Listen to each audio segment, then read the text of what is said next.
대학 상권이 힘든 요즘, 샤루스길은 어떨까요? 다른 대학 상권과는 달리 샤루스길에는 많은 점포가 줄지어 들어서며 중심거리의 경우 공실을 찾아보기 힘든데요.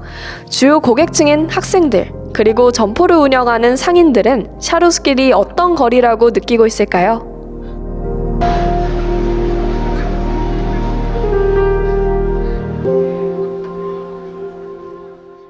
샤루스길은 꾸준히 성장해왔지만 아직은 홍대나 해화처럼 샤루스길만의 느낌은 없는 것도 사실입니다.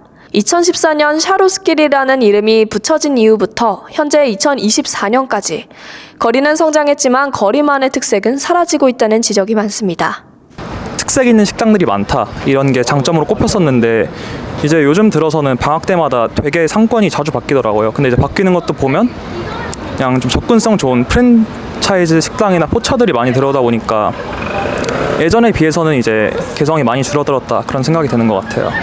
어떤 샤로스길이라고 네이밍을 해놨는데도 그 샤로스길로서의 어떤 아이덴티티가 뚜렷하지 않다라는 거, 이런 것도 좀 단점이 될 수 있을 거고. 왜냐면 뭐 성수동도 그렇고 뭐 해방촌도 그렇고 연남동도 확실하게 떠오르는 이미지가 있잖아요. 샤로스길은 그렇다라고는 생각이 안 들고. 그리고 그때 약간 테마가 세계 음식거리 느낌으로 해서 좀 국적 다양한 음식점이 많이 있었던 것 같고요. 지금 샤로스길 가보면은 다 일식집이거든요.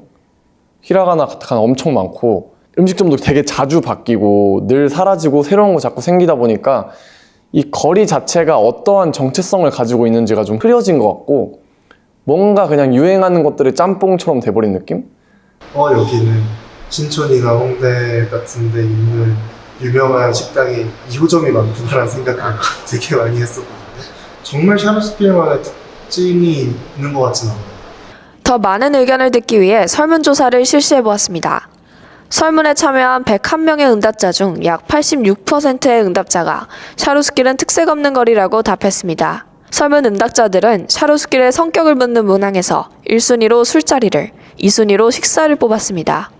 복수 응답이 가능했던 샤루스길의 장단점을 묻는 문항 중 장점을 물었을 때 접근성이 좋다는 항목에만 과반수 응답자가 동의했습니다. 반면 단점을 물었을 때는 특색 없음, 비싼 가격, 문화 콘텐츠 부족 등 세 항목이 과반수의 동의를 받았습니다. 주간식 문항에서는 학생들의 다양한 의견을 들을 수 있었습니다.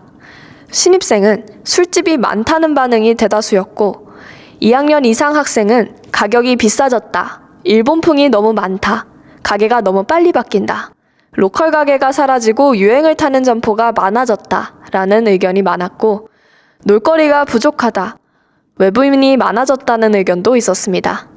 이러한 반응들은 결국 샤루스길은 특색이 없다는 맨 처음의 질문으로 귀결됩니다. 유행업종 과밀, 특히 일본풍 가게의 과밀 현상과 문화적 다양성 부족은 거리에 특색이 없다는 근본적인 지적으로 이어지고 있습니다. 학생뿐만 아니라 많은 상인들 역시 샤루스길의 특색이 사라지고 있다는 지적에 공감을 전했습니다. 초창기의 샤루스길은 특색도 있었을 뿐더러 술집의 느낌보다는 캐릭터들도 되게 이색적인 음식들이 많았고 저니버거도 수제버거집이었고 프랑스 홍합집도 이름만 딱 들어도 약간 컨텐츠가 뭐지? 좀 그런 느낌이 들잖아요. 막걸리 잡, 꿀막걸리로 거의 유명했거든요. 임대료 많이 오르고 그러면서 좀 많이 바뀌었죠. 본격적으로 지금 샤워스길이라고 불리기 전에는 저는 특색이 되게 좀 있었다고 생각하거든요. 오히려 전이. 오히려 그러니까 괜찮은 가게들 아니면 뭐 조금 이제 이름을 이렇게 오르내리는 가게들이 듬성듬성 있었어요. 오히려 그때는 좀 더 이 거리가 좀 특색이 있지 않았나.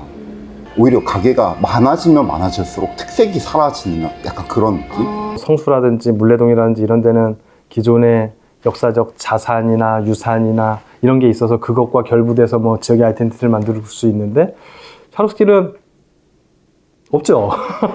없고 어떻게 만들어 가느냐에 따라서 앞으로의 운명이 달라질 수 있지 않을까 하는 생각이 듭니다. 사실 대학 상권들이 다 어려운 상황이 있잖아요. 뭐 신촌도 그렇고 이대 뒷골목도 그렇고 이 고대 정문 앞에도 그렇고.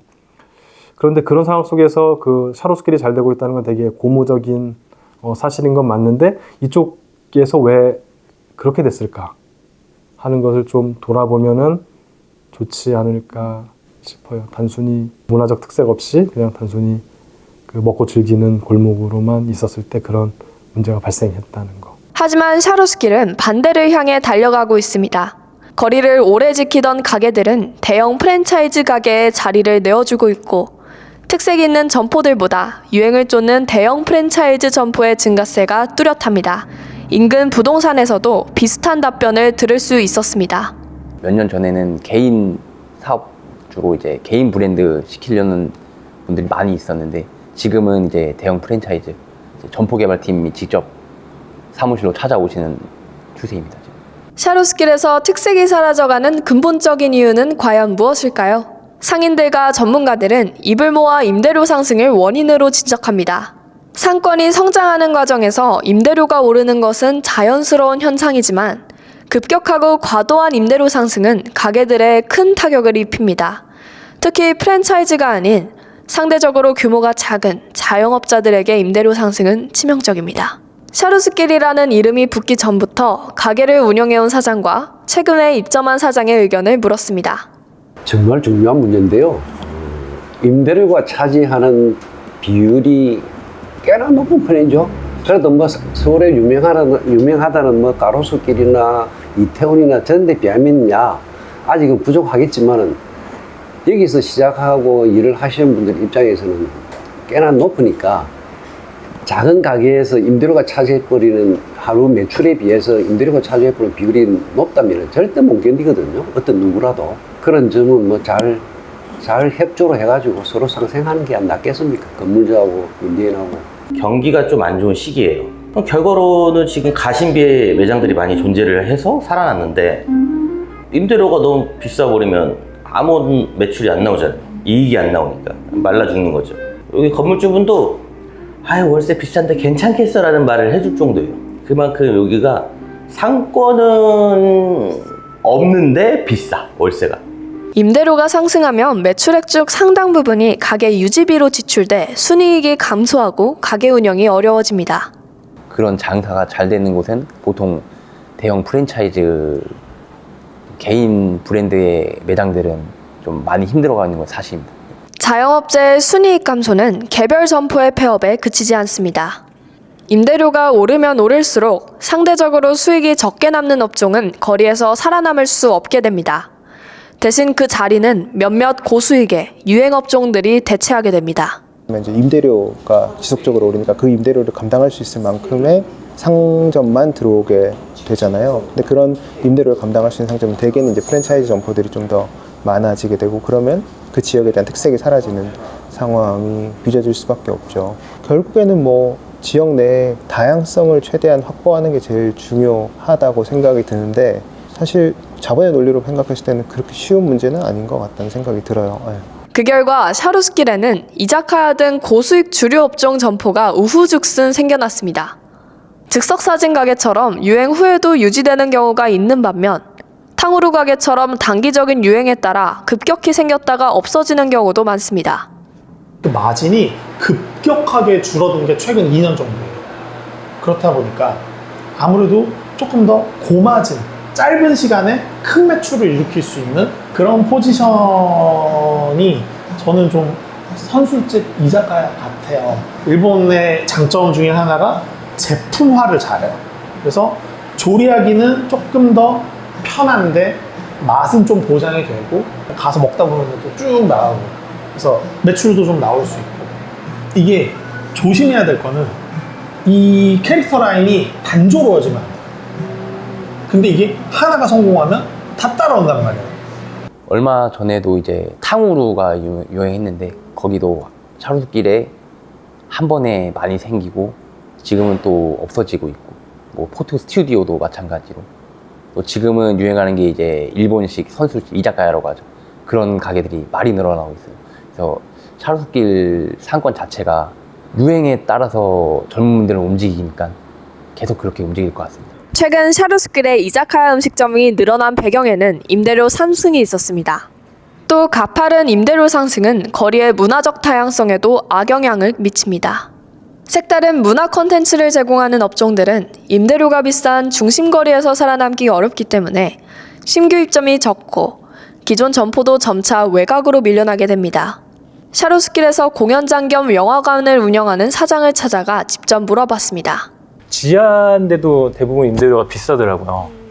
오래 운영하시는 분들은 다 좋아서 하시는 거고 또 다른 잡이 있어요. 그래서 그나마 유지를 할 수 있는 거지. 문화사업으로 일환으로 이렇게 할 수 있는 거는 개인이 하기 쉽지 않죠. 매번 이 뭐 영화를 상영했을 때 무조건 이 객석이 다 찬다거나 그리고 뭔가 행사를 할 때마다 무조건 찬다거나 뭐 이러지 않고서는 뭐 그래도 사실 힘들 거예요. 그 정도 임대료 감당이. 왜냐면 이게 어쨌든 들어올 수 있는 수는 한정적이고 받을 수 있는 금액도 그렇게 높은 단가로는 사실 힘든 거니까 뭐 인테리어도 하고 뭘 하고 뭐 장비도 설치하고 면 사실 몇 년을 보고 하시는 건데 근데 유지를 하려면 일단 임대료가 제일 큰 문제죠. 설문조사 결과 샤루스길 인근에서 롯데시네마를 제외한 영화관을 방문한 적이 있다는 응답은 101명 중 4명으로 매우 적었습니다. 인근의 소규모 공연장 역시 다소 외곽에 있어 학생들의 시야에서 벗어납니다.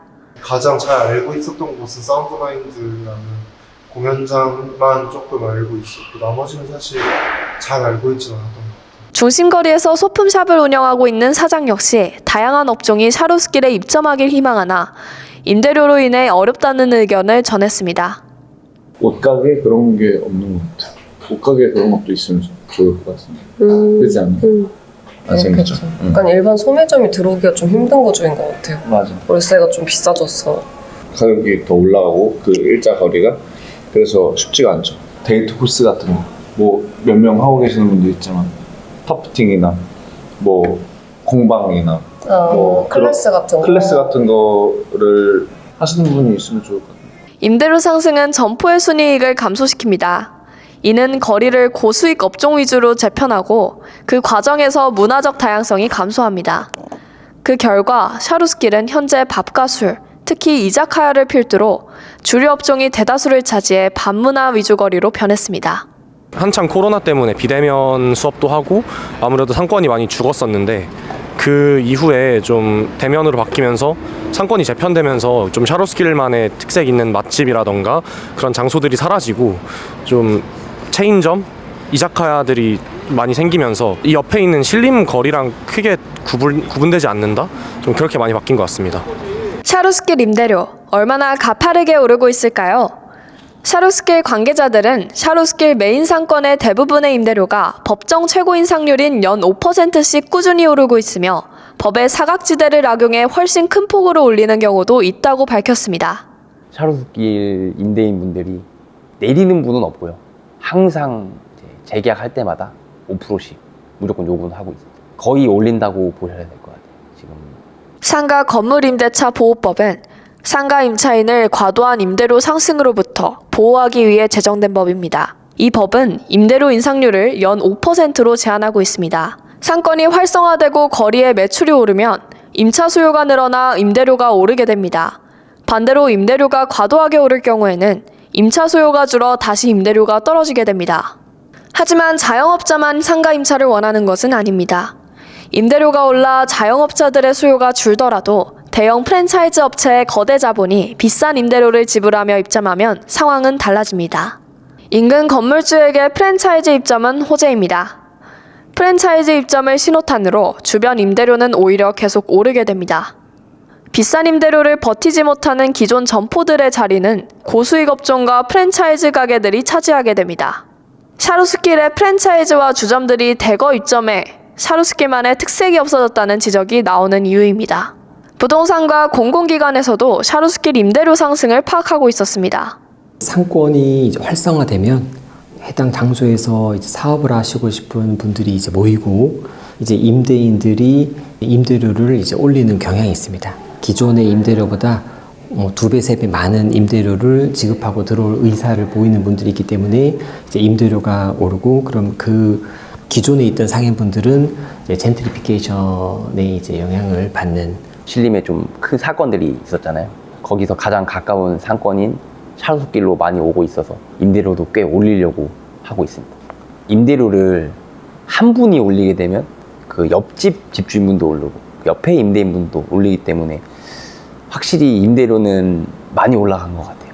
임대료의 지속적인 상승은 젠트리피케이션으로 이어질 수 있습니다. 상업지역에서의 젠트리피케이션이란 어떤 상권에 자본이 투하돼 경관이 변화하고 이로 인한 급격한 임대료 상승을 버티지 못한 원주민들이 비자발적으로 상권을 떠나는 현상을 말합니다.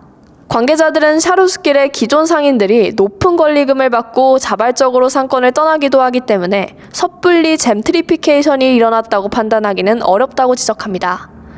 그러나 샤루스길이 자본 투하로 인한 급격한 임대료 상승을 겪고 있고 이로 인해 기존 상인들이 큰 임대료 부담을 느끼고 있음은 분명하다고 입을 모았습니다.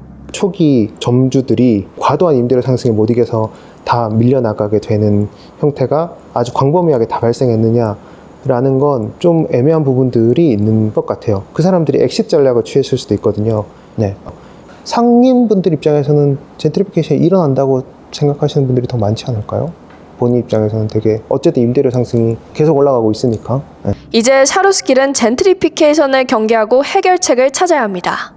젠트리피케이션이 뭐 커다란 규모에서 일어나는 게 아니라 작은한 임대료 상승, 그게 나중에 더 커지게 되면 분명하게 드러나는 젠트리피케이션이라고 할 수 있죠.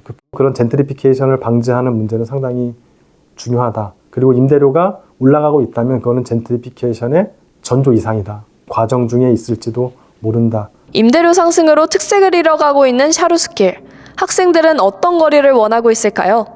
샤루스길이 원래의 장점이었던, 그리고 지금까지도 그 장점으로 꼽히는 그런 식당이나 뭐 카페들 하나하나 좀 개성이 강한 그런 맛집으로 만들어서 그런 거에 포커스를 더 가지고 샤루스길을 더 활성화시키는 게 좋은 방안인 것 같아요. 샤루스길에 뭔가 좀 문화 공간, 문화 생활을 즐길 수 있는 공간이 많이 있는 것 같지는 않아요. 그래서 조금 더 학생들이 자유롭게 사용할 수 있고 좀 부담 없이 뭐 이용할 수 있는 여러 종류의 문화 공간들이 더 많이 생겼으면 좋겠는 바람입니다. 이 거리의 정체성이 좀 정해졌으면 좋겠어요. 그러니까 가령 건대는 딱 대학가, 그리고 약간 차이나타운 이런 느낌도 있고, 홍대는 젊음의 거리 이런 게 있잖아요. 근데 제 개인적으로 느끼기에는 샤루스길이 무슨 거리인지 잘 모르겠어요. 하지만 개개인의 노력으로는 임대료 상승을 멈추기도, 거리 특색과 문화 다양성을 확보하기도 쉽지 않습니다. 관공서에서는 샤루스길 상권의 반등을 위해 어떤 노력을 하고 있을까요? 관악구청은 지난 3월 19일 샤루스길이 서울시 주관 2024년 로컬 브랜드 상권 육성 사업 공모에 선정됐다고 밝혔습니다. 관악구청과 서울신용보증재단은 향후 3년간 30억 원의 지원금을 바탕으로 샤루스길 발전을 위한 여러 사업을 진행할 예정입니다. 로컬 브랜드 상권 육성 사업의 핵심 내용은 축제 등 문화행사 기획, 상인회 조직화, 상권 브랜딩, 앵커스토어 선정 등입니다. 상인회는 상인들과 각종 기관 및 단체와의 소통을 원활하게 해 각종 사업을 진행할 때 의견 수렴을 쉽게 만들고 사업 진행을 용이하게 합니다. 상인회는 개별 각자 상인들로만 이제 사업을 하시다 보면 환경 개선이라든지 또 그 상권에 필요한 부분들을 개개인이 목소리를 내기는 좀 어렵습니다. 상인회가 있다고 하면 구청 그리고 서울시라든지 이런 곳으로부터 다양한 이제 지원을 받을 수가 있습니다. 특히 골목형 상점가가 지정이 되면 전통시장이 아님에도 불구하고 온누리 상품권을 사용할 수 있다든지 여러 가지 마케팅, 환경 개선을 지원해주는 프로그램이 있습니다. 지난 8월 상인회의 전신격인 상인 번영회가 조직됐습니다. 로컬 브랜드 사업의 이제 또 다른 축은 인적 기반을 만드는 것입니다. 그래서 상권 구성원들이 자생적으로 아이디어나 아이템들을 만들어서 상권을 이제 지속 발전시킬 수 있는 생태계를 조성하는 것이 최종 목표 중에 또 하나입니다. 신용보증재단 측은 상인회를 구축한 후 샤루스길 임대인 임차인 사이 상생협약을 중재할 계획이라고 밝혔습니다.